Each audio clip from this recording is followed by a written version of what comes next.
día de hoy por el doctor Juan Carlos Villa, a quien le agradezco su asistencia, quien es gerente regional para Latinoamérica, investigador del Texas A&M Transportation Institute, y el licenciado Héctor Carmona Rosales, agente anual del Grupo Carmi, a quienes les agradezco su asistencia. Esta conferencia se denomina el desarrollo de infraestructura logística para maximizar beneficios con Norteamérica. También quiero agradecer, antes de que ocurra otra cosa, a FICO, que ha sido de nuestros patrocinadores, junto con Dharma Tecnum y con Carmi Logistics, que han sido patrocinadores ya de esta tradicional foro de logística y comercio exterior, y que gracias a ellos también podemos llevar a cabo estos eventos. Es importante recalcar, por eso decía que es una plática muy interesante la del día de hoy, el desarrollo de infraestructura logística para maximizar beneficios con Norteamérica, y pues en primer lugar Querétaro se ha caracterizado por contar con esa infraestructura logística y una constante inversión en la administración del gobernador Domínguez en estos 5 años que ya acaban de cumplirse el 1 de octubre de este año, en el cual se han estado invirtiendo prácticamente más de 4,000 millones de pesos al año en infraestructura carretera, en infraestructura educativa, en infraestructura de salud, que sin duda redundan en el beneficio de la calidad de vida de los queretanos y de la facilidad para hacer negocios, especialmente lo que tiene que ver con logística. Y mención aparte merece el Aeropuerto Internacional de Querétaro, que como muchos de ustedes saben, es una entidad paraestatal que depende del Estado. El Estado es socio del Aeropuerto Internacional de Querétaro, y recientemente, en el mes de febrero de este año, culminamos las acciones de ampliación de la terminal de pasajeros, que representó una inversión más de 250 millones de pesos de recursos propios del aeropuerto, que nos permitieron ampliar la terminal de pasajeros, las salas de última espera, construir 3 pasillos telescópicos para recibir aviones de mayor capacidad y sentar las bases para que el aeropuerto tenga mucha más capacidad en movimiento de pasajeros. Sin embargo, además de la importancia que ha tenido el aeropuerto en el movimiento de carga, recientemente acabamos de publicar, ocupamos el 3er lugar en movimiento de carga a nivel nacional y el 5º en movimiento de carga internacional. Desde México, evidentemente, en carga nacional solamente la Ciudad de México y Guadalajara nos sobrepasan en carga nacional, y a nivel internacional, pues evidentemente la Ciudad de México, Guadalajara, Monterrey, Cancún y después Querétaro son los 5 primeros aeropuertos en movimiento de carga a nivel internacional, y que contamos con una terminal de carga moderna, actualizada. Recientemente, precisamente a finales del año pasado, inauguramos la terminal de carga. Son 10,000 metros cuadrados de bodegas techadas, con una bodega refrigerada, con la la aduana interior en las inmediaciones, con un patio regulador de transporte para los transportistas, en fin, con servicios que se brindan a la industria logística para hacer mucho más competitivo el comercio exterior desde Querétaro hacia Estados Unidos. Y aprovechando, hoy el aeropuerto cuenta con los 3 grandes operadores logísticos del mundo: DHL, FedEx y UPS, en orden alfabético y también en orden de llegada al aeropuerto, en los cuales han estado trabajando de manera coordinada, volando frecuentemente hacia destinos, hacia sus hubs internacionales en Estados Unidos y de ahí al mundo entero. Así pues, creo que en el Estado tenemos muy claro el desarrollo de infraestructura como una herramienta, como una palanca de crecimiento económico, y no solo de crecimiento económico, sino de competitividad y de de facilidad para hacer negocios con el mundo entero. Estoy seguro que la plática que estaré impartiendo nuestros invitados, el doctor Juan Carlos Villa y el licenciado Héctor Carmona, pues será de mucho interés para todos ustedes. Celebro que estas pláticas tengan una buena audiencia. Hoy vamos en más de 70 asistentes. La semana pasada llegamos casi a 90 en algún momento de la misma y pues son esfuerzos que estamos haciendo desde la Secretaría de Desarrollo Sustentable para generar conocimiento, generar o transferir buenas prácticas que ustedes puedan conocer, las buenas prácticas que se están generando no solo en Querétaro, sino en México y en el mundo para fomentar el comercio exterior, dado que el gran porcentaje de nuestro Producto Interno Bruto va al exterior, principalmente Estados Unidos y Canadá, y hay que potencializar, especialmente en estos momentos de actualización del Tratado de México, Estados Unidos y Canadá, la entrada en vigor a partir del mes de julio, el funcionamiento ya en pleno del Tratado de Libre Comercio, y que estas herramientas que les brindamos a ustedes son para que podamos utilizarlas de mejor manera, estos instrumentos de comercio exterior que hemos estado desarrollando desde la Secretaría para beneficio no solo de ustedes, sino de Querétaro en general. Así pues agradezco mucho el espacio que me dan para dedicarles unas palabras. Es siempre mi interés poder expresar algunas palabras, algunas ideas con referencia a lo que hemos estado haciendo desde Querétaro. Y me reitero a sus órdenes. Felicidades a la Dirección de Atención a Pymes por el esfuerzo que han hecho para mantener vivo, a pesar de la epidemia, este foro, por el nuevo cambio de formato, por el cambio de formato que redunda en esta actualización que estamos teniendo todos para las nuevas tecnologías. Enhorabuena a los participantes, a quienes nos acompañan, a los expositores y en general a todos ustedes. Muy buenas tardes y los dejo con la plática.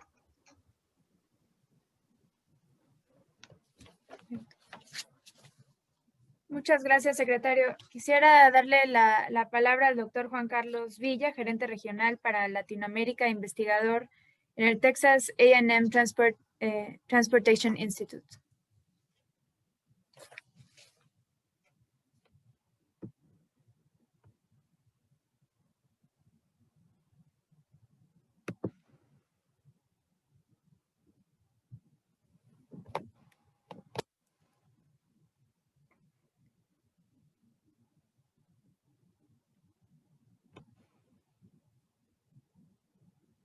Hola, Juan Carlos. Alex, ¿me puedes ayudar a desactivarle su micrófono? ¿Ya? Ya te escuchamos. Gracias. Muchas gracias. Gracias, Débora. Gracias, secretario, por la invitación. Y desafortunadamente no voy a platicar sobre transporte aéreo, pero obviamente es un nodo muy, muy importante que qué bueno que Querétaro lo ha desarrollado, porque ahora complementa muy bien los otros modos de transporte terrestre. Sin ellos tampoco podría funcionar el aeropuerto. Entonces, voy a platicarles un poco de algunas de las experiencias que hemos estado haciendo acá en el instituto. Primero, algunos datos de comercio exterior que también el secretario en las presentaciones pasadas ya dio.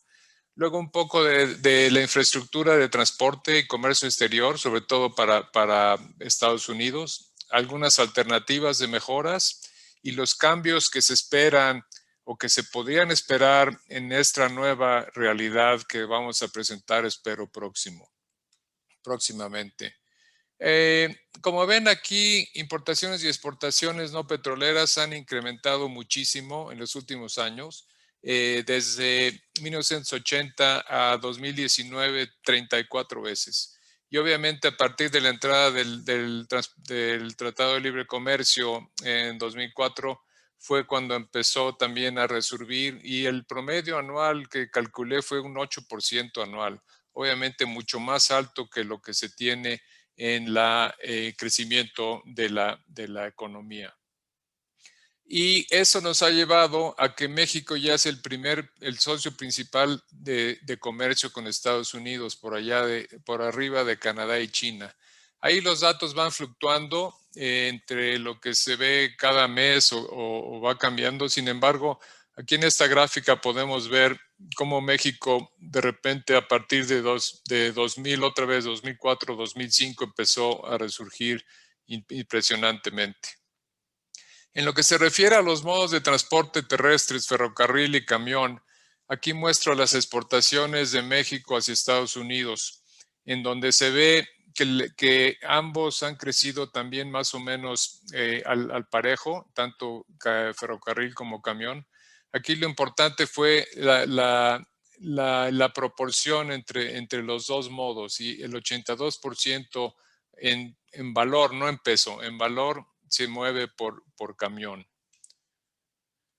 Y en lo que se refiere a las importaciones a México desde Estados Unidos, se tiene también más o menos similar, aunque aquí la proporción en camión es todavía mucho mayor.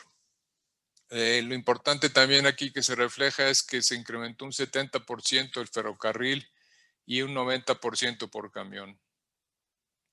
¿Qué es lo que nos lleva a esto? Bueno, pues tenemos una dependencia muy grande al camión, que es importante.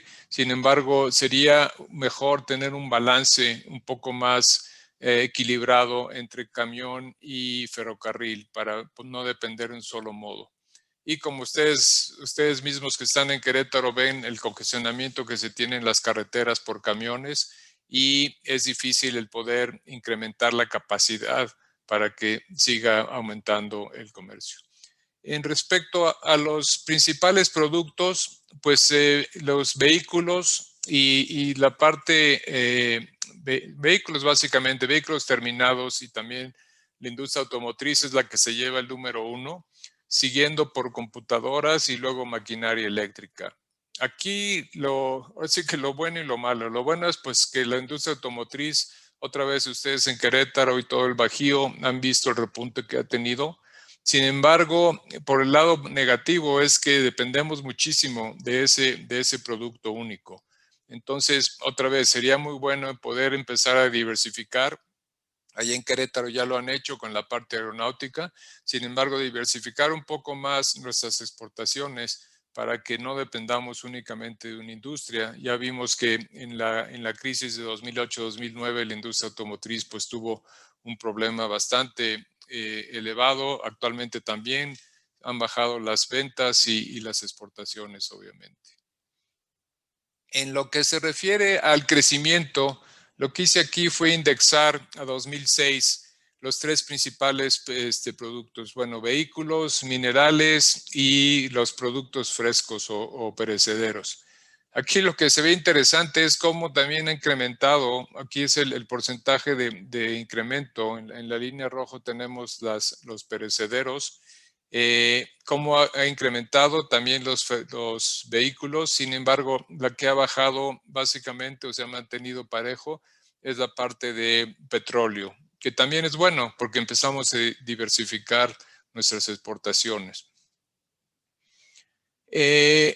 Como analizamos la infraestructura para el comercio, yo lo que lo domino el hardware y software, o sea, la infraestructura física que incluye toda la red de transporte multimodal, como platiqué, no solo las terminales terrestres, los aeropuertos, y forman los nodos, y los enlaces pues son las carreteras y las vías férreas.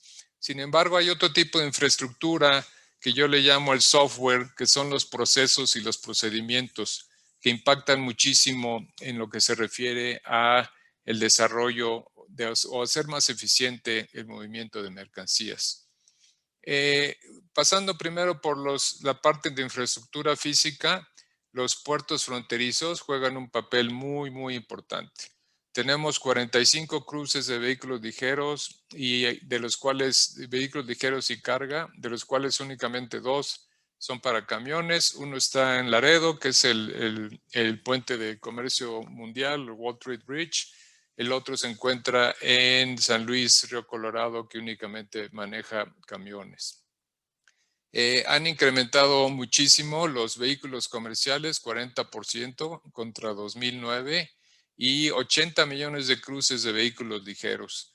ahí es importante. También contamos con el cruce de vehículos ligeros más importante del mundo, que se encuentra en Tijuana, San Diego, que mueve muchísimos vehículos ligeros. Sin embargo, otra vez, está, así como las mercancías, también está muy concentrado en muy pocos cruces. Aquí se ve este mapa en la derecha, la proporción de no solo de México, sino también Estados Unidos, Canadá, en donde Laredo figura como el número 1 en cuestión de volumen de comercio exterior, seguido por Detroit y Port Huron en Michigan, y como número 3 o número 2 en México, El Paso. O sea, El Paso tiene 2 cruces fronterizos, más de camiones, más la parte ferroviaria. Y luego Otay Mesa, que es básicamente Tijuana, que son los principales cruces fronterizos de México. Entonces, no obstante, tenemos más de 40 cruces. Podríamos decir que en estos 3 se maneja el 75% de la carga. Entonces, obviamente estos cruces son importantes. La parte ferroviaria también está bastante bien conectada a la frontera. Aquí en el mapa, en la línea roja, ven los cruces de Ferromex, y acá en Laredo y Matamoros están los cruces que tiene Kansas City Southern de México. Existe un cruce en Ojinaga, Presidio, que estaba fuera de, bueno, está todavía fuera de circulación por un puente que se quemó, pero ya lo están reconstruyendo, y eso va a dar cabida a un cruce más que va a poder unir el Pacífico con Dallas. Hasta Dallas llega esa línea ferroviaria. Sin embargo, como les decía, el desarrollo de estos nodos importantes, que son los cruces fronterizos, pues llevan un proceso muy largo para desarrollarlos o para mejorarlos. El proceso es muy largo. ¿Por qué? Porque se requieren acuerdos binacionales entre Estados Unidos y México. Las dependencias que llevan esto es el Departamento de Estado en Estados Unidos y de Relaciones Exteriores en México. Tienen que tener acuerdos de dónde se va a hacer el cruce, quién lo va a financiar, quién lo va a operar, y muchas veces, si se tiene el dinero de un lado, y ha habido ejemplos específicos donde en un lado de la frontera se realiza el cruce y del otro lado no se avanza al mismo nivel. Entonces, como les digo, puede tardar de 10 a 15 años. Es un estudio que hicimos para el Banco de Norteamérica, y tratando de mejorar los procesos, ¿no? Entonces, ¿cuál es la otra alternativa? Bueno, pues cambiar los procesos. Si no podemos crear infraestructura, sí podemos darle más eficiencia a la infraestructura existente cambiando esos procesos. Aquí en la figura de la izquierda tengo cómo opera hasta la fecha el transporte de camión. Un exportador mexicano manda su mercancía hasta la frontera, en este caso puede ser Laredo o Matamoros, en donde hay la caja con la mercancía se baja, lo toma un camión que se llama transfer o drayage o burrero, lo cruza, y del otro lado un camión con chofer y tractor americano lo lleva hacia destino final. En el southbound, que le llamamos, o hacia el sur, o de importación a México, es lo mismo, con un paso más, que sería la inspección o el papeleo que tiene que llevar el agente aduanal mexicano, ya que él es el responsable también de que lo que se entre al país esté en regla. Entonces ahí hay todavía un proceso adicional. El plan original hace 30 años era que pudiera hacerse directamente, que los camiones mexicanos pudieran circular en Estados Unidos, no solo hasta la zona comercial que le llaman de 25 millas, sino hasta su destino final. Entonces, esto obviamente pues trae una serie de ineficiencias. Y si aparte lo ponemos en el recuadro de la derecha, tengo un diagrama donde se tienen las inspecciones que se llevan en la frontera en sí. Primero llega al SAT, aduanas tiene un lote de exportación, en donde aleatoriamente se revisa la mercancía.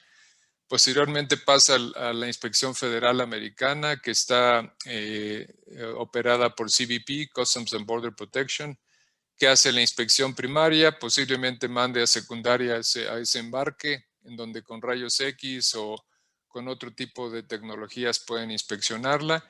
Y luego finalmente todavía hay una tercera inspección de la seguridad vehicular, de safety. En inglés sería safety, no security, en donde se hace la inspección vehicular y ya finalmente el camión cruza la frontera y va hacia su destino. Entonces, otra vez, aquí son, aparte del drayage, del transfer, aparte también existen estas inspecciones que lo hacen muy ineficiente. Entonces, ¿cómo podríamos mejorar eso? Bueno, pues uno sería incrementar el uso de las tecnologías, ¿no? Por otro lado. Luego, buscar también formas innovadoras de financiamiento para poder construir, como les digo, ya sea nuevos cruces o para poder ampliar los existentes, ¿no? Y ahí existen diferentes opciones. Y la otra es una simple operación. Cambiar los horarios, tener carriles dinámicos, etcétera, y finalmente tener métricas. Lo que no se mide no se puede mejorar. Esa es una de las principales cosas que estamos haciendo en el instituto. Poder medir cómo está pasando para poder determinar si las mejoras que estamos implementando son útiles. Aquí muestro algunas de las tecnologías, no todas. Posiblemente ya hayan escuchado hablar de blockchain. Se hizo famoso por las criptomonedas, pero realmente es una serie de tecnologías para el intercambio seguro de información y de datos, ¿no?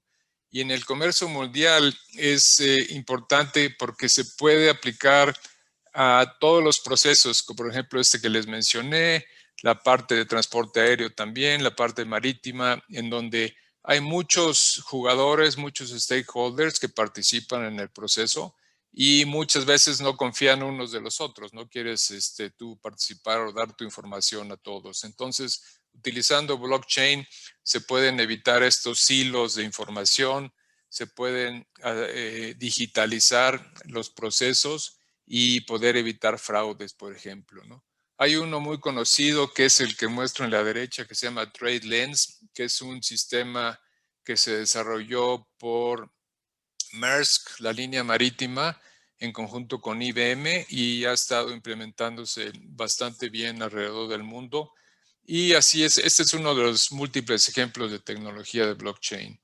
Otro que posiblemente ustedes en sus empresas ya están implementando es el IoT o el Internet de las Cosas, que es un concepto en donde todos los elementos se pueden ir conectando, ¿no? Y lo interesante y lo bueno de esto es que, como ustedes saben también en sus empresas ya las tecnologías de este tipo de intercambio de datos cada vez han sido más baratas, más al alcance de todos. Entonces esto está haciendo que nos inundemos de información. Hay que tener un sistema específico para poder darle uso a estos datos, a esta información.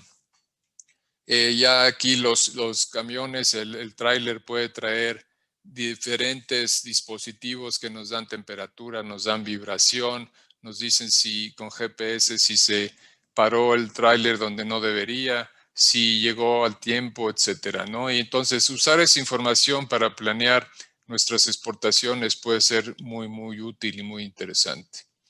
En la parte de financiamiento, aquí como pongo, puede haber asociaciones público-privadas o público-público. Y aquí el ejemplo que pongo es un nuevo cruce que se está desarrollando actualmente en Tijuana, que se llama Otay Mesa East o Otay Mesa 2 o Mesa de Otay 2, en donde el gobierno de Estados Unidos, especialmente el Departamento de Transporte de California y SANDA, que es la Asociación de Gobiernos de la región de San Diego, están poniendo una cartera de peaje, más aparte la garita que también va a tener peaje, y la idea es que se pueda autofinanciar en base a las cuotas o los peajes que se están esperando cobrar. Lo que están ofreciendo es unos tiempos de cruce mucho más eficientes, tener información y que puedan de alguna manera competir con el existente, que es el Otay Mesa West sería, ¿no?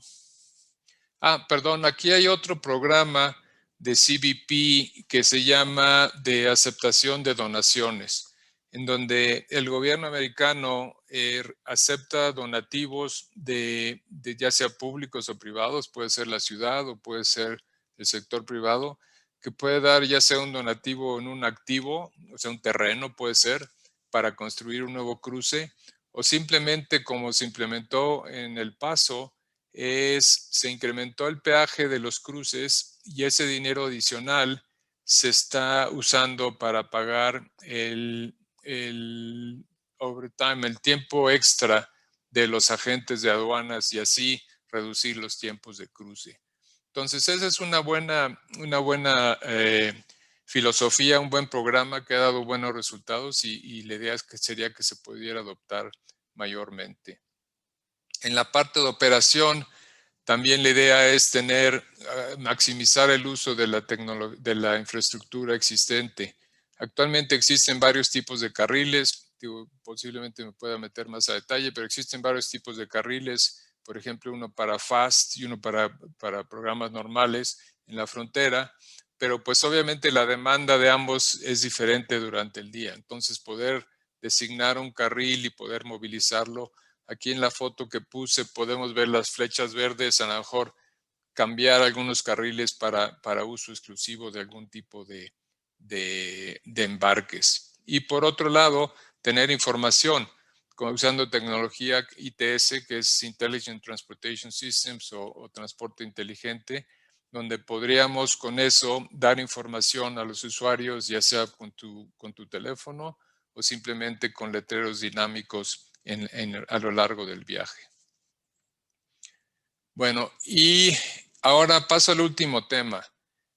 Obviamente, después, cuando inició la pandemia, yo creo que todo el mundo empezamos a escuchar casi diario problemas en las cadenas de suministro, que antes nadie hablaba de ellas, simplemente lo dábamos por un hecho.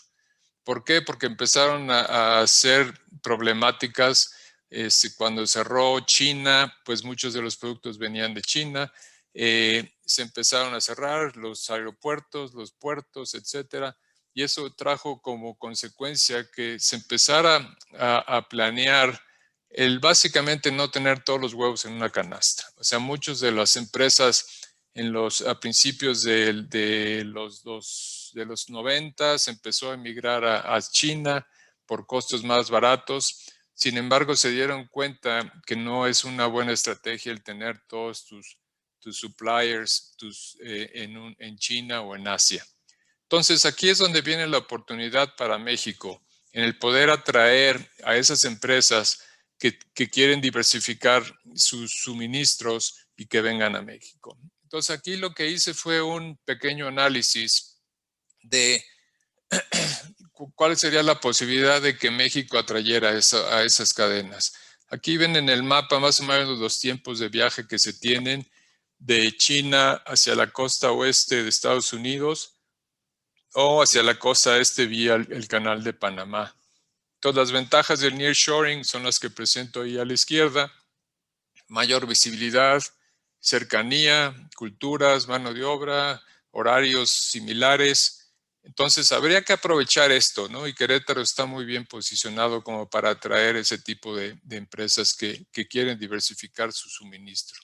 Y aquí hice un ejemplo, básicamente, ¿qué pasaría si actualmente este es el volumen de importaciones de Estados Unidos desde China? Y también acá en la parte verde tengo un diagrama de qué es lo que se está moviendo actualmente por camión y ferrocarril únicamente entre México y Texas, entrando por Texas, que es el 75% de todas las ingresos hacia Estados Unidos. Entonces, aquí en este escenario, ¿qué pasa si pudiéramos atraer el 15% de lo que realmente se está importando a Estados Unidos?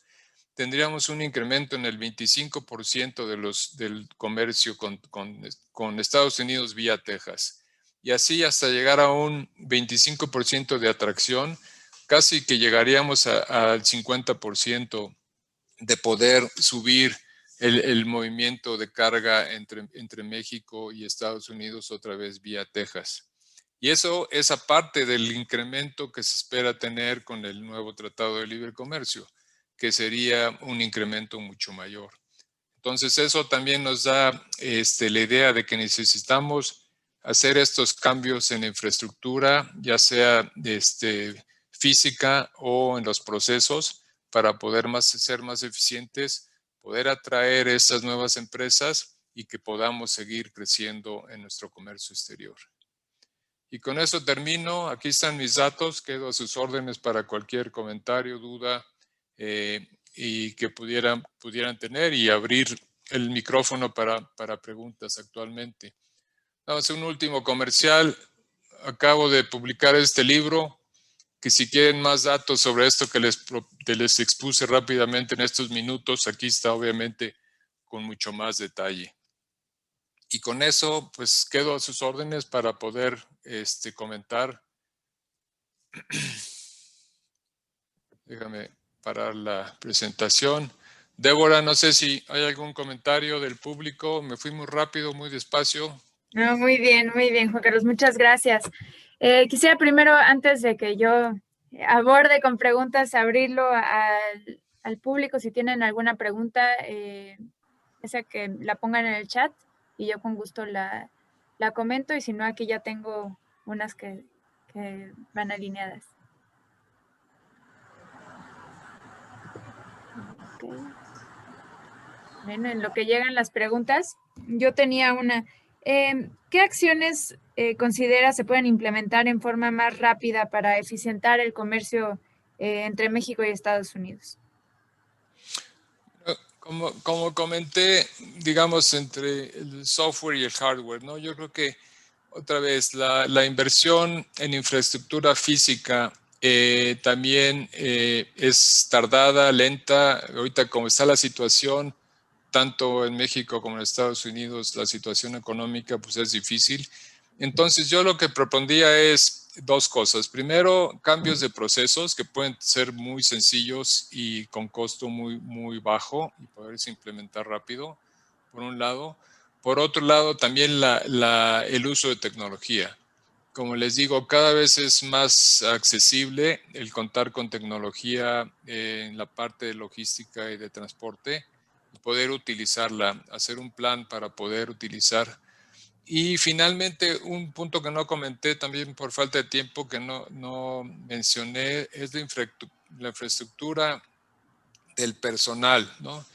Tener gente capacitada otra vez, por ejemplo, para poder implementar estas tecnologías, para poder hacer estos cambios de procesos, tener a la gente preparada para las nuevas tecnologías, porque otra vez, cada vez viene más rápido y nos podemos inundar de información y de datos y no poderlas utilizar, que sale contraproducente muchas veces. Sí, claro. Y más con una frontera que tenemos tan ocupada y tan competitiva entre Estados Unidos y México, ¿no? Que constantemente vamos a tener que estar actualizándonos. En algún momento leí que las autopartes pueden cruzar hasta 7 veces la frontera entre México y Estados Unidos nada más en su proceso de producción. Entonces, igual, sí meter estos mecanismos de rastreo, de tecnología, nos ayudarían mucho a eficientar el proceso. Así es. Sí. La parte automotriz pues va a seguir ahí. Obviamente no hay que desperdiciarla. Entonces pues vamos a tratar de hacer lo más eficiente posible, ¿no? Ahí también utilizar ambos modos de transporte que se tienen, digamos el terrestre y el camión y el ferrocarril. Yo creo que sería lo ideal. Querétaro cuenta con terminales intermodales, también cerca están algunas otras que pueden utilizarse para poder manejar carga por algunos de los dos ferrocarriles. Entonces puede ser también el poder balancear los modos de transporte para no depender 100% de uno de ellos. Sí, claro. Tengo aquí alguna otra pregunta. Dice, ¿cuáles serían los principales KPIs a considerar en el desarrollo de infraestructura? Los que recomienda se deban observar las empresas en su ambiente externo y los que considera se deben desarrollar de manera interna. Bueno, lo que por lo generalmente utilizamos de KPIs para la parte de transporte y logística son el tiempo, la confiabilidad del tiempo y el costo.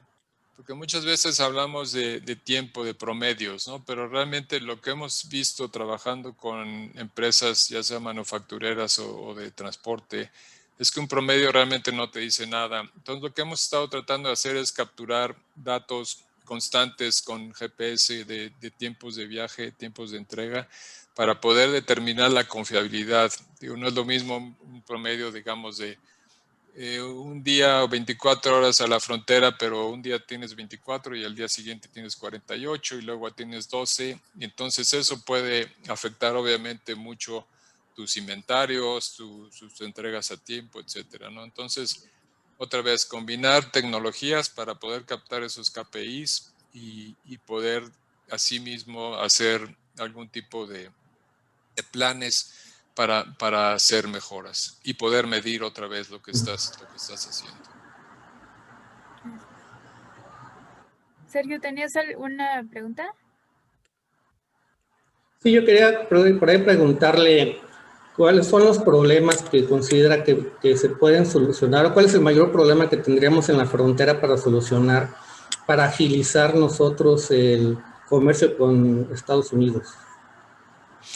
Pues, como mencioné, hay ciertos procesos. O sea, como empresa privada, lo que puede hacer uno como embarcador es, primero, pues conocer el procedimiento, el proceso, el poder tener empresas prestadoras de servicio confiables, tanto agentes aduanales como transportistas, y luego el tratar de proveer la información a tiempo y tener otra vez sistemas para captar esta información, ¿no?